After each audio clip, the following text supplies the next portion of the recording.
Yo, what is up, all you Stone Cold Superfly Illmatic fish keeping funkadelics? You watching Aquatics with me, Aquafunk, and I apologize in advance. This video is gonna be a little different.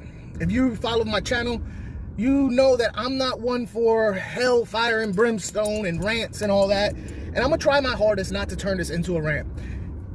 And while we're on the subject, I do have some individuals that are going to be assisting me on this subject, and none of my views are their views. I don't know their views.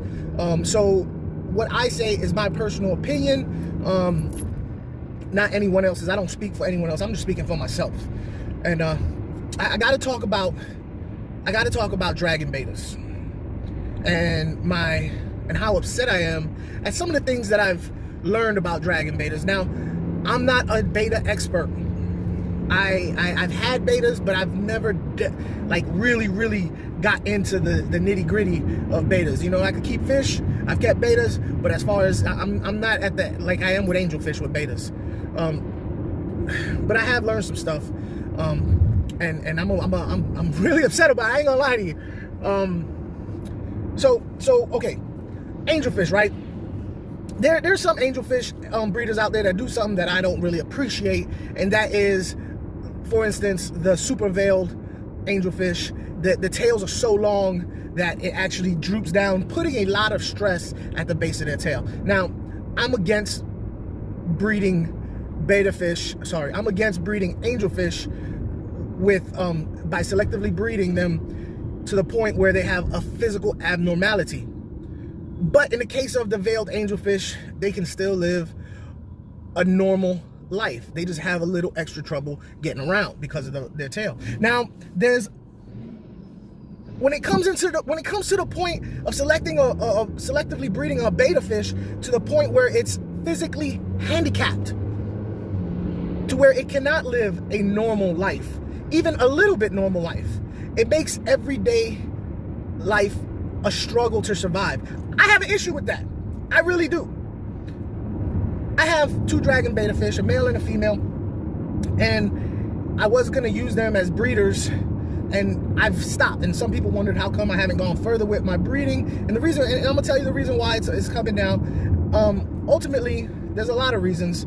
Things happen. I had fry that got ate up. I didn't manage to get fry from these betta fish, but they got ate up by a nymph, which in this case I'm happy about. Surprisingly to say, I'm happy about, because if they were to grow to adulthood, they would be physically handicapped, and I would have purposely did that. This is what is going on. I got these bettas, and I noticed on the male that his eye was starting to turn blue, just like his scales, and I could tell it was scaling, right? And at first it was very little, and I didn't know enough about dragon bettas, which shame on me.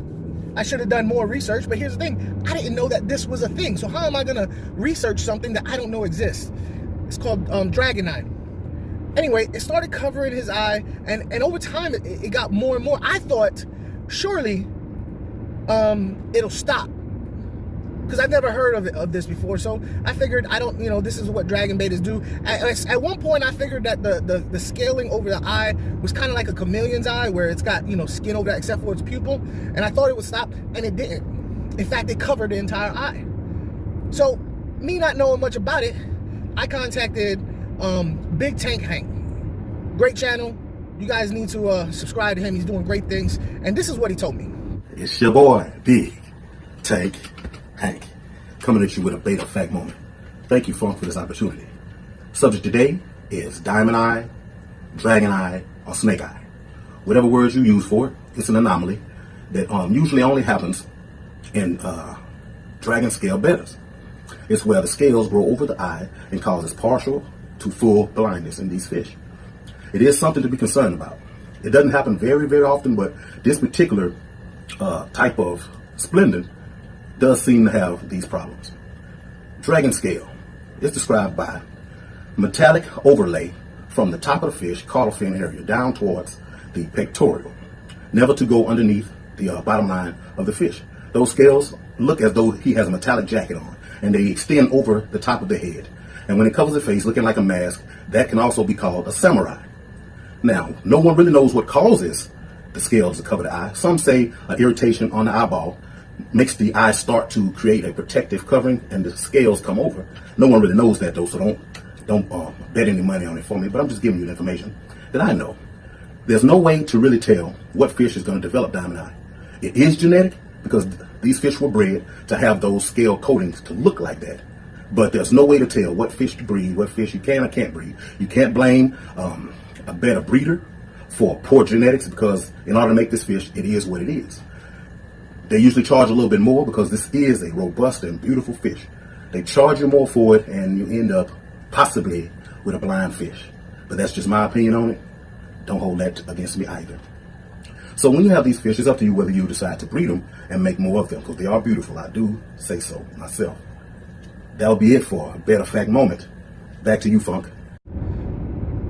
Okay, so dragon eye, snake eye, diamond eye, I did my research. And in doing this research, I started getting upset, physically upset. Like, the audacity of these beta breeders to breed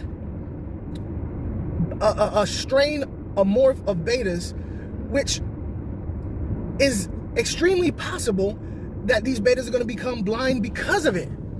Like, really? What? So now this is what we do? This is what we do as fish keepers? We go, ooh, that's a cool trait. Never mind the fact that there's a very good chance that it's going to come out blind. Let's just go ahead and do it anyway for the almighty dollar? Really? Look, there's some ways that now the beta's life now it doesn't shorten the life, but what it does, it makes it difficult for the beta to get food. It makes it difficult from the beta to stop getting cut up. My beta was getting cut up because I had a dragonstone in there, and I didn't know why he kept getting cut up. Like, why are you rubbing against the dragonstone? I thought that, you know, there was some ick issues in there or something that he was flashing. No, come to find out, he just couldn't see his way around. Sight was becoming difficult for him. So, what to do now? What am I gonna do? Well, there is some things you can do, and I'm gonna put a link to a channel that gave me 8 great tips on what to do. If you come across that you have a dragon beta and you don't know, and you want to know how to you know, some tips on how to keep them, this channel right here, awesome dude, awesome information. I urge you, check him out. Let him know Aquafunk sent you. If you have this beta, a lot of the things here I'm going to put into play. So at one point I was reading where you can put banana leaves in the aquarium, and what that will do was that will thin out the scales. But it won't only thin out the scales over the eyes to where he can probably get some vision, maybe see light, but it will thin out the fins, it'll thin out the scales on the body, so now it's really susceptible to cuts. And when you get cuts on a fish, what's a possibility? Fungus. So I'm not gonna go the banana leaf route, because I think if I could keep this beta in a small container, when I say small, 3 gallons, 5 gallons, without a whole bunch of stuff that he could hurt himself on, and manage to feed him in a specific spot using specific cues, yeah, he can live a long life, but he's gonna be blind for the entire time. I'm also gonna have to probably put a shrimp in there, so that it can eat up anything that falls to the bottom, because of course if food falls to the bottom, he ain't gonna be able to see it. Now my female beta, she has some dragon scale, snake eyes, dragon eye, diamond eye, but it hasn't progressed any more than what you see here in some time. So she can see fine, but I don't know how long that's gonna take. So I'm gonna keep her in a small beta situation so that if she does become blind, she at least knows where everything's at. She's familiar with everything. Again, all these things I learned from this channel down at the bottom. And forgive me if I forget the name of it. Just right now I'm just a little, you know, I'm a little like this. I'm a little heated. That people, and you know what's funny? Beta breeders are some of the most enthusiastic and emotional fish keepers out there. So to have, in fact, there is big city betas, right? Amber, she actually will, if she goes to an event where they're selling betas, she will actually take one of the thermometer guns to make sure that the betas are at a reasonable or acceptable temperature. That's the kind of devotion beta breeders, beta enthusiasts have for this fish. So the thought of a beta breeder breeding betas that knowingly are going to come out with a handicap is crazy to me. All right. Look, normally when I was in the Army, right, I had an NCO who told me don't come to me with any problems without 3 solutions, right? So basically, don't bring up issues and complain about things if I don't have 3 possible solutions in mind. And I've taken that with me through life, and it's served me well. So what are some solutions to this problem? Well, one is beta breeders, stop breeding this beta. You cannot assure me or anyone else that this, because it's a genetic issue, you cannot assure anyone else that this is not going to happen. So stop doing it. Stop breeding this strain. The only way a beta breeder would be able to cull fish that possibly have, you know, this dragon eye or dragon snakeskin eye, whatever, the diamond eye, is to wait till it presents itself. And in order to do that, you have to wait till they're full grown. So that means a beta breeder would have thousands and thousands of full grown fish, and that's costly. So they're not going to do that. So stop breeding the beta. If you're a hobbyist, stop buying the beta. If you're a pet store, stop selling the beta. If you're a judge at a show, disqualify the beta. I mean, let's be real. If you're a judge at a show, then you should be promoting or judging these fish the best possible, you know, the best possible fish. And if this fish comes across you with a 50 automatically, just because of its species, if its species has a 50% chance that it's going to be genetically, you know, it's going to have a handicap during genetics, how could you say that that's a perfect specimen? I don't know. I'm not going to be one of these guys that, you know, go on some kind of crusade. This is what I'm going to do. I'm going to make a video about it. Next time I go to that store, I'm not going to go out of my way and drive to the store and start wagging my finger at the store owner. But when next time I go to that pet store where I got these beta from, I'm going to let them know. Because, you know, in their defense, they started out as a saltwater store and they moved over to fresh. And maybe their freshwater knowledge is not as much as their saltwater. And seeing as how I didn't know about it, they probably didn't know about it. So I'm going to go ahead and educate them about that. And let them know that whoever they're getting these betas from, they should stop. Because that particular breeder is breeding guaranteed genetically deficient fish. You know how I know it's guaranteed? Because I got 2 of them. I'm heated about it. This can turn off people to the hobby. This right here. You know, they get a beta, they take it home, and they come across this issue. That'll make anybody want to be like, I ain't messing with it, it's too much trouble.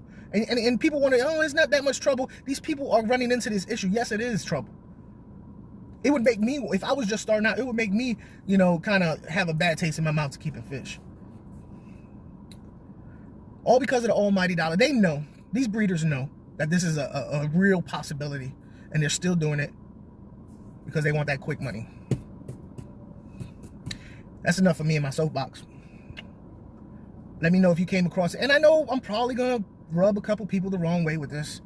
But I was really trying to calm down before I made a video about this, because I didn't want to come off as a rant, but there was no way I was getting around it. It was going to happen. Let me know if you had any issues with this. Oh, yeah, on top of that, I just put out a video about how I want to do a beta sorority tank and I wanted koi betas. There's a possibility that this is an issue with koi betas too. I'm going to do my research on it. I'm hoping that that's not a thing. Because that's one of the reasons why I set the tank up to begin with. Was a koi beta sorority tank. It was a whole thing.